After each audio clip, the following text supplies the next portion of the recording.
What is up, guys? Back with another video. Back on the streets, brand new day. Oh, I got the turbos.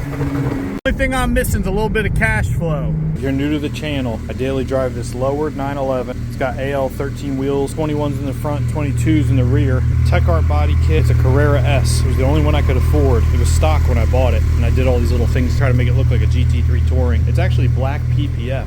Every day is a brand new day. Remember what you were like when you were a little kid and you had big dreams. What's up, guys? Brand new day.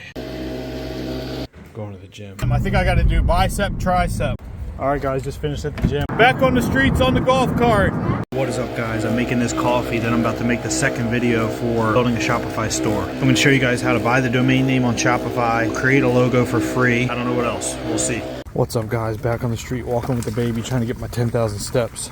SCHD dropped by 1%. That's always good. You guys think I'm nuts, but I like it when SCHD drops because that's what I'm using as my second income stream vehicle. So I'm trying to create cash flow with that. You ever get sick of all the news and YouTube videos and financial videos and even my videos talking about buy this, do this, invest in that, this is the next big thing, the Bitcoin cycle's ending? No, it's not ending. It's going to start in the spring. It's delayed. Alt season's about to begin. When Ethereum has its all-time high, Bitcoin corrects. When silver has its all-time high, gold corrected. Look at this chart, overlay that chart. You don't have to take part in all that if you don't want to. I mean, you can with a small portion of your portfolio, but you don't have to make that your main thing. That's why I liked rental properties. I can sit down on a piece of paper and I can write down how much. It's a business, dude.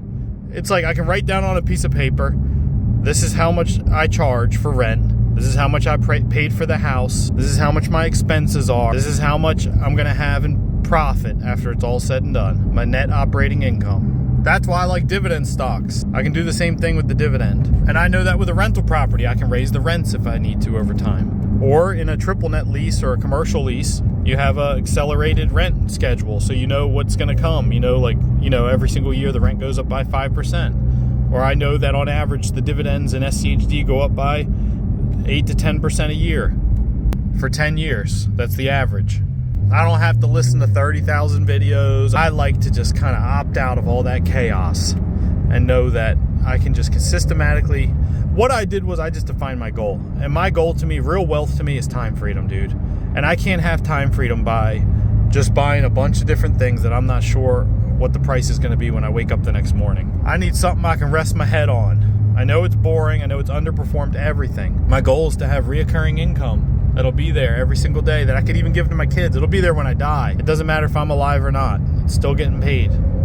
Whether it's a rental property, a dividend stock, a dividend ETF, a business spitting off cash flow. That's what I'm trying to focus on. Something simple, something easy, something I can consistently add to.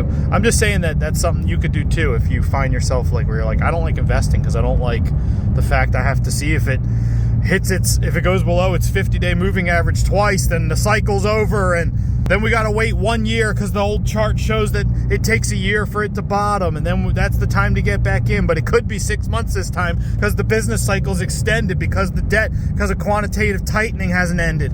So we got to hope that this politician gets replaced so this guy can stop quantitative tightening, so then it starts easing, so then the money supply is going to go up, so then this is going to increase, and this chart's going to go on. I'm trying to live my life, dude. Main focus is dividends, dude. I like it. It's simple for me to calculate, something I can trust over time, and it's like I said, I just want income, reoccurring income. I could ride the wild wave all the way to the top and hope I can not get my head smashed on the reef on the way down. Or I can just, and then I think I'm going to switch over and have more income in the end. Or I can just look at the fact that SCHD's dividend compounds every single year, up 8 to 10% a year, we hope. If that stops happening, then I'll sell. But if that continues, then I'm in. You know what I mean? I kind of have found a vehicle that's super passive for me that I can stay in while I'm not in real estate right now. I have 4 kids and a business, and just in my life events, it's easier for me to be in dividend stocks. Maybe one day I'll be back in real estate. But I'm just throwing that out there, that if that's something, if you don't invest in at all because you're like, I just can't stomach the volatility, there is other styles, you know? You could invest for cash flow. So I'm not saying it's the best way to invest. This isn't financial advice. If you're young and you have a long time horizon, you'll probably have a much larger pile of money at the end if you just buy more risk-on assets and hold for a long period of time. Like VGT and Bitcoin or something. Just dollar cost average. This isn't financial advice. I'm just saying. Because you have to pay taxes every time you get your dividends. So it does eat away at the money that could be compounding. I just want to live my life and have cash flow coming in. Don't you just want a paycheck to hit your bank account? Like at the end of the day, don't you just want to not have to go to work and have a paycheck get deposited in your bank account? Like if you stop everything and you say, all right, let me define my goal. For me, that's what I want. I want to have my paycheck hit my freaking direct deposit in my bank account and I didn't have to go to work. I want to be in the 911 cruising around, getting a coffee, hanging out with my kids, go fishing, and have the paycheck hit the bank account. I've seen this stuff play out before and I might be underperforming everything, even though I have risk on stuff. I'm just saying that you got to remember, everybody's a genius in a bull market. Everything's going up. Everybody's talking about buy this, buy that. But dude, when the freaking tides turn, holy hell does the freaking water go out. And that's like Buffett said, you can see who's swimming naked. So that's why if you don't have conviction in what you're investing in the long term, you can really get burned when things drop. And then you're just like, what in the hell was I owning? It happened to me. I'm just saying this if you're younger. I've done it so many times. But if you have a long time horizon, don't sell. Don't sell because you didn't lose any money. If you don't lose anything unless you sell. So don't sell. You know what I mean? If everything crashes, that's the time you should just dollar cost average. Remember, you have a 10-year plus 20-year, 30-year time horizon. So that's the time you're like, I just got to add more. I'm just saying that because it's easy to get fearful. I always sell low and buy high, you know. But I'll see you guys in the next video. Appreciate you guys.